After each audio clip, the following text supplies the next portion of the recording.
राहुल तो पहले ही वायनाड से उधर सोनिया गांधी ने तो बाकायदा एक इमोशनल जो चिट्ठी है वो लिखी थी वहां की जनता के लिए और ये कहा था कि मेरे परिवार का ख्याल रखिएगा, तो वो किसके लिए थी? क्या मेरे ख्याल से अभी हमें बहुत जल्दी होगी, ये नहीं मानना चाहिए कि क्या गांधी परिवार ने दोनों सीटें छोड़ दी हैं।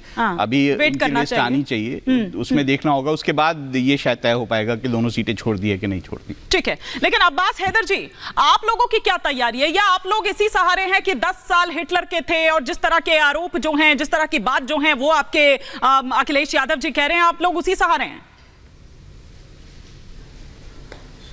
देखिए, जहां तक समाजवादी पार्टी का सवाल है, तो समाजवादी पार्टी और कांग्रेस का जो गठबंधन है, जिस दिन हमारी सीट शेयरिंग तय हुई, भारतीय जनता पार्टी बैकफुट पे आ गई, ना सिर्फ उत्तर प्रदेश में बल्कि पूरे देश में, क्योंकि उत्तर प्रदेश ही देश की संसद का रास्ता दिखाता है। देखिए, बात यह है कि भारतीय जनता पार्टी की और एनडीए की स्थिति बहुत कमजोर है पूरे देश में।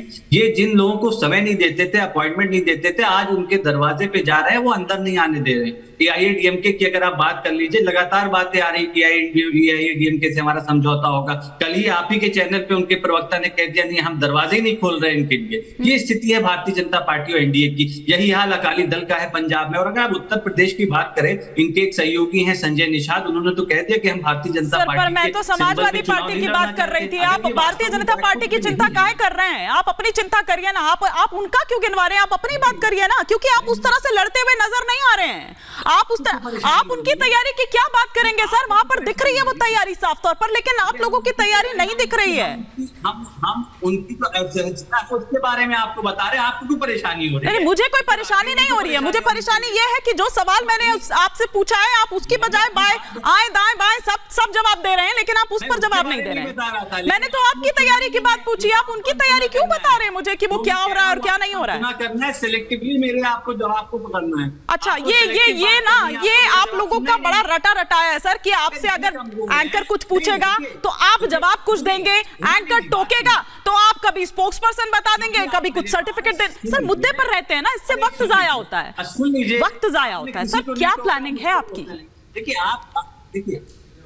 आप थोड़ा आप बात को समझिए। आपने किसी को नहीं टोका, आप मुझे टोकने लगी। कार्यक्रम के अंत में आए, बीच में आपने मुझे टोक दिया। कार्यक्रम का अंत नहीं हुआ है सर अभी। कम से कम देखिए, समाजवादी पार्टी का आंदोलन की पार्टी है। समाजवादी पार्टी आंदोलन की पार्टी है। वो जनता के मुद्दों पे चुनाव लड़ती है, वो जो है जनता के बीच में रहती है। हम तो चुनाव के लिए लगातार काम करते रहते हैं। उत्तर प्रदेश की 80 की 80 जो सीटें है ना, उस पे जो हमारा फॉर्मूला है जिससे हमें भारतीय जनता पार्टी को हराना है, हम उसके ऊपर काम कर रहे हैं। लेकिन भारतीय जनता पार्टी क्यों असहज महसूस कर रही है? क्यों उन पार्टियों के पीछे इनको जाना पड़ रहा है जिनसे ये मिलना नहीं चाहते थे आज? क्यों दूसरे दलों के नेताओं को तोड़ कर लाना पड़ता है? क्यों इनको ईडी की क्लोजर रिपोर्टें लगवानी पड़ती है नेताओं के लिए जब वो एनडीए के साथ आ जाते हैं? ये स्थिति भारतीय जनता पार्टी की, जिसका सवाल हम इनसे पूछ रहे हैं। जब ओम प्रकाश राजभर कहते हैं कि भारतीय जनता पार्टी के लोकसभा प्रत्याशी को हराएंगे, अगले दिन उन्हें कैबिनेट मिनिस्टर की शपथ दिला दी जाती है। तो असहज कौन है, भारतीय जनता पार्टी या एनडीए समाजवादी पार्टी? कौन है? असहज निश्चित रूप से भाजपा और एनडीए है। एनडीए क्या है? भारतीय जनता पार्टी है। क्योंकि एनडीए के अगर दलों की बात करें ना, तो दलों की गिनती भी राकेश जी नहीं बता पाएंगे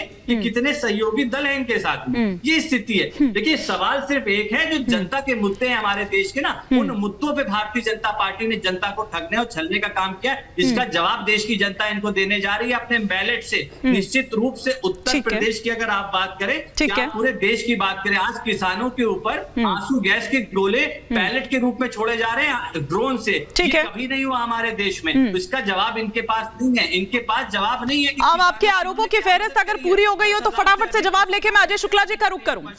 फिर फटाफट से जवाब लेकर त्रिपाठी जी रिएक्ट करना चाह रहे हैं। त्रिपाठी जी रिएक्ट करना चाह रहे हैं और अजय जी भी इत्मीनान से सुन रहे हैं। अजय जी भी इत्मीनान से सुन रहे हैं, उनका भी रुख करना। अब्बास हैदर साहब, एक क्विक रिएक्शन त्रिपाठी जी, फिर उनके बाद अजय शुक्ला जी। देखिए, अब्बास हैदर जी ने जब कहा ना कि समाजवादी पार्टी आंदोलन की पार्टी है, तो मुझे याद आने लगा, मैं सोचने लगा कि अखिलेश यादव जी ने पिछला आंदोलन कब किया था, कब अखिलेश यादव जी धरने पर बैठे थे, कब अखिलेश यादव जी ने प्रदर्शन किया था। सच यह है कि अखिलेश यादव जी ने जब से सत्ता अपने हाथ में ली है समाजवादी पार्टी की, जब से कमान हाथ में ली है पार्टी के, मैं पिताजी को अध्यक्ष पद से हटा करके अध्यक्ष बने थे, तब से पार्टी का बंटाधार हुआ है। अखिलेश यादव जी में और राहुल गांधी जी में बड़ी साम्यता है। यही है कि जब से राहुल गांधी जी ने कांग्रेस पार्टी की कमान अपने हाथ में ली, तब से कांग्रेस पार्टी का बंटाधार हो रहा है। जब से समाजवादी पार्टी के हाथ कमान में अखिलेश जी ने ली, तब से समाजवादी पार्टी का बंटाधार हो रहा है। राज्यसभा के चुनाव में 8 विधायक इनके पार्टी छोड़ करके एक किनारे खड़े हो गए। ये अब तक इस बात का सवाल का जवाब नहीं ढूंढ पाए हैं कि आखिरकार वो कारण क्या है जिसके कारण हमारे विधायक हमको छोड़ करके जा रहे हैं। इस सच को स्वीकार करिए ना, आपके अहंकार के कारण विरासत से सियासत में आ गए, लेकिन आपने राजनीति में समावेशी होना नहीं सीखा, सबको साथ लेकर के चलना नहीं सीखा, और इसी अहंकार के कारण आज ये दशा हो रही है। और जिस अहंकार में भर करके आज प्रधानमंत्री मोदी जी के प्रति हिटलर जैसे शब्द का प्रयोग किया है ना, इसका खामियाजा अब्बास हैदर बहुत चेतावनी देकर के कह रहा हूं, इसका खामियाजा फिर भुगतना पड़ेगा।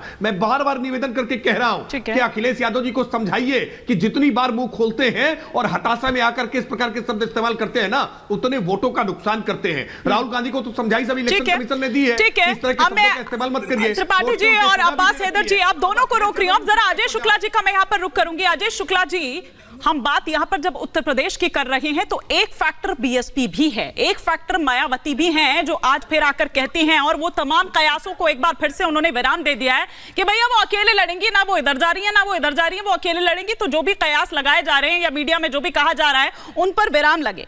आपको क्या यहां पर दिख रहा है, इतना कैलिबर उनमें है, वो इस स्थिति में है, और अगर है तो कितनी सीटों पर लड़ेंगी, या क्या मतलब क्या आप देख रहे हैं? और अगर ये आकर कह रही हैं वो, तो ये कहने की जरूरत उनको क्यों पड़ी?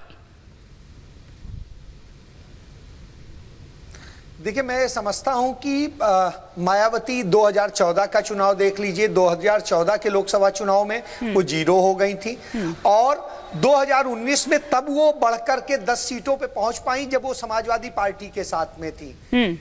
यानी उनको बैसाखी के बिना कोई स्थिति बनती नहीं है। उसके पहले एक बार जब वो तब आई थी सत्ता में पूर्ण रूप से, जब उन्होंने ब्राह्मण, क्षत्रिय, दूसरे सभी जातियों को समाहित करने की सोशल इंजीनियरिंग की बात की थी।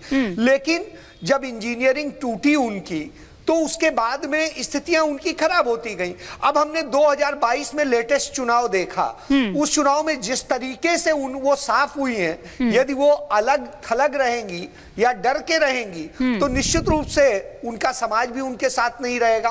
और ये देखने को मिला जब हाथरस में उस दलित बच्ची के साथ में घटना हुई, वो कहीं नहीं दिखाई दी।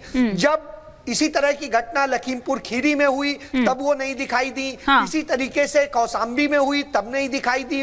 उन्नाव में होती है, तब नहीं दिखाई देती है। तो महिला, ये निराशा क्यों? आपको क्या लग रहा है, ये निराशा ऐसी क्यों नजर आ रही है? और अगर वो लड़ती भी है तो, क्योंकि मैं कह रही हूँ एक इंपॉर्टेंट फैक्टर है कि भाई देखिए 10 सांसद तो हैं, अगर विधायक उनके पास एक ही रहा हो भले ही, लेकिन 10 सांसद हैं, उनमें भी छोड़ कर जा रहे हैं। उनमें भी बेचारे जो रह गए, उनको पता नहीं है कि उनको टिकट मिलेगा नहीं मिलेगा, कहां से लड़ेंगे, क्या लड़ेंगे, कुछ रद्दो बदल होगा, किसी को कुछ नहीं पता है। ये स्थिति क्यों है? ऐसी निराशा क्यों है?